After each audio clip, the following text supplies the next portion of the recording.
उस दिन दिव्या आई तो जब उसके पति समीर कार से सामान उतरवाने में लगे थे, वह पिता से मिलने की बेसब्री में सीढ़ियों से ऊपर जाने लगी। अभी वह ऊपर पहुंची भी ना थी कि जहां सीढ़ियां खत्म होती थीं, वहीं मुख्य द्वार के सामने विश्वनाथ सहाय छड़ी लिए मुस्कुराते खड़े दिखाई पड़ गए। वह झुर्रियों भरा चेहरा बेटी के आगमन की खुशी से पुता हुआ था। पिता के हंसते हुए चेहरे को देखकर दिव्या को बहुत संतोष हुआ।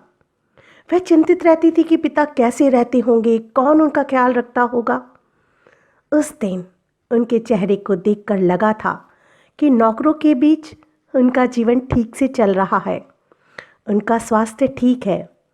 उस दिन सबके साथ बैठक में चाय पीते हुए वे हंस हंस कर काफ़ी बातें करते रहे थे। दिव्या घर के भीतर गई तो देखती रह गई। पिता ने उसके कमरे में बिछावन पर धुली चादर बिछवा दी थी। ताज़े फूलों के गुलदस्ते लगे हुए थे। सारी चीज़ें करीने से लगी हुई थी।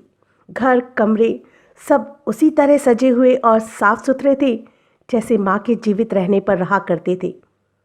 यह सब देखकर मन का एक कोना खुश हुआ तो दूसरा कोना दुख से भीग गया। पूरी कहानी सुनने के लिए आज ही प्ले स्टोर से डाउनलोड कीजिए गाथा ऐप या फिर लॉगिन कीजिए www.gathaonair.com पर और सुनिए हजारों कहानियाँ, कविताएं, धर्म अध्यात्म से जुड़ी बातें, जीवन में सफलता पाने के सूत्र और भी बहुत कुछ सिर्फ गाथा पर।